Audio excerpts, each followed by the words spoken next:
Hi friends, ఈ వారం GK questions. Hot air బెలూన్లలో తొలిసారి ప్రయాణించిన జీవులు బాతు, గొర్రె, కోడిపుంజు. రెండు చేతులు చాపినంత పొడవు ఆ మనిషి ఎత్తుకు సమానమంట. మనం రెండు చేతులు చాపి నిలబడ్డట్టయితే మన శరీరం పొడవుతో సమానంగా ఉంటుందంట. మనం మేల్కొన్నప్పుడు కన్నా నిద్రపోయినప్పుడే మెదడు చురుగ్గా పనిచేస్తుందట. కాబట్టి ప్రతి మనిషికి నిద్ర ముఖ్యం. 6 నుంచి 8 గంటలు. మీ కళ్ళు ప్రతి గంటకు ఒక చెంచాడు కన్నీటిని ఉత్పత్తి చేస్తూ ఉంటాయట. మన కళ్ళట గంటకు అంటే మనకు తెలియకుండానే అవి కారుస్తూనే ఉంటాయి. ఇక వజ్రాన్ని 763 డిగ్రీల సెంటీగ్రేడ్ వద్ద వేడి చేస్తే ఆవిరైపోతుందంట. వజ్రం డైమండ్ ఉంటుంది కదా, దాన్ని 763 డిగ్రీల సెంటీగ్రేడ్ వద్ద, మరి ఫారెన్ హీట్లలో అయితే 1405 ఫారెన్ హీట్ డిగ్రీల వద్ద వేడి చేస్తే వజ్రం కరిగిపోతుంది అంట, ఆవిరైపోతుంది. తలకు మంకీ క్యాప్ ధరిస్తే కాళ్ళు వెచ్చబడతాయట. అందుకే చెప్తారు కదా, జలుబైనప్పుడు చెవులకి తలకి చల్లగాలి తలగనియద్దు అని చెప్తారు. ఈ మధ్య కాలం లోపల ఎవరికైనా నరాల వీక్నెస్ వస్తే పాదాలకు కూడా సాక్స్ వేసుకోమని చెప్తున్నారు మిత్రమా డాక్టర్లు. ఇక హృదయంలో నుంచే ఆత్మ బయటికి వెళ్తున్నదనేది ప్రాచీన ఈజిప్షియన్ల విశ్వాసం. హృదయంలో నుంచే మన ఆత్మ బయటకు పోతుందంట.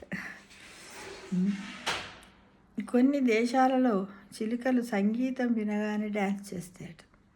మామూలుగా మనందరికీ తెలుసు రామచిలుకలు మనం ఎట్లా పలుకుమంటే అట్లా మాట్లాడతాయి, చేస్తాయని. కానీ బట్ దూరంలో ఉన్నా సరే మ్యూజిక్ సంగీతం వినపడగానే డ్యాన్స్ చేసేస్తూనే ఉంటాయి, ముఖ్యంగా రామచిలుకలు. పెద్దల కన్నా పిల్లల వేలి ముద్రలు త్వరగా వెలిసిపోతాయట. ఇక మనిషి మాట్లాడేటప్పుడు 72 కండరాలు పనిచేస్తాయి. ఎన్ని కండరాలు పనిచేస్తాయి? మనిషి మాట్లాడేటప్పుడు 72 కండరాలు పనిచేస్తుంటాయి.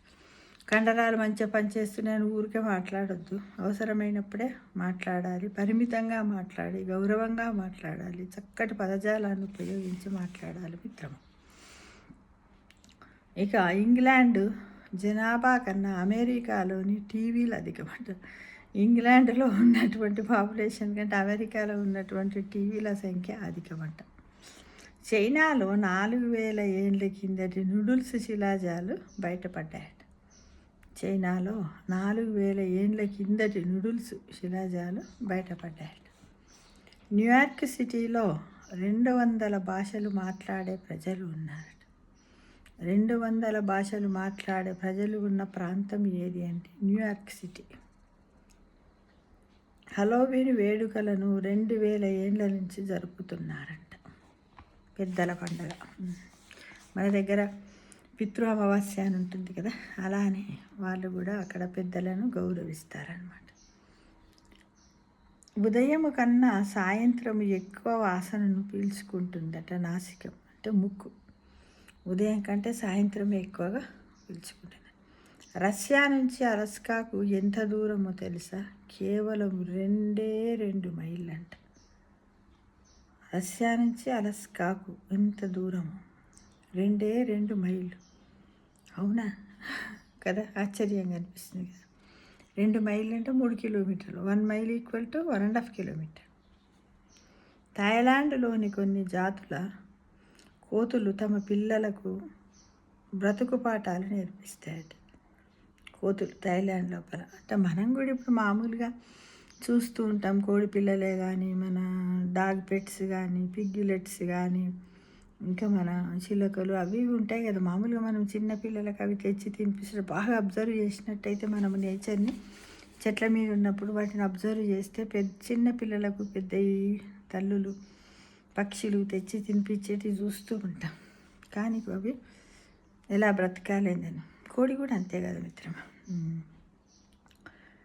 పిల్లులు 16 సంజనల ద్వారా, అంటే సంజనలు అంటే గుర్తు, సైరల ద్వారా ఒకదానితో మరొకటి సమాచారాన్ని తెలుసుకుంటూ ఉంటాయట.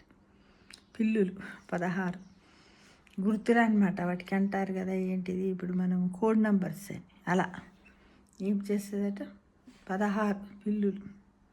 మనం కూడా బాగా చూడండి, ఎక్కడన్నా ఒక పిల్లి బాగా అరిచినట్టు కనపడితే కొద్దిసేపట్లో ఆ చుట్టుపక్కల ఉన్న పిల్లులన్నీ అక్కడ గ్యాదర్ అయ్యి ఒక ఐకమత్యంగా అక్కడ ఏదన్నా ఉందనుకోండి, ఏదైనా పాము లాంటిది ఏదైనా ఉంటుంది అనుకో, దానికి హాని కలిగించేది మనుషులు ఎవరైనా కర్రతో కొడుతున్నారనుకో, అప్పుడు ఏం చేస్తే అవి హెల్ప్ చేస్తాయి అన్నమాట. అంటే వాటిలో ఐకమత్యమే మహాబలం అనేది కూడా పిల్లులు చాలా ఉంటుంది. మొన్న ఈ మధ్యకాలంలో నేను చూసినటువంటి మా ఇంటి ముందు కుక్క పడుకోవాలి, ఒక అబ్బాయి వచ్చుకుంటూ ఏం చేశాడంటే ఒక రాయితో కుక్కను మామూలుగా విసిరాడు, అల్లరి చిల్లరి చేష్టలాగా. విసిరిన వెంటనే ఆ కొట్టిన కుక్క వెళ్ళిపోయి దూరాన్ని వెళ్ళిపోయింది. కానీ దాని కొంచెం దూరంలో ఉన్నటువంటి వేరే కుక్క ఈ అబ్బాయి మీదకి పరిగెత్తుకొని వచ్చింది.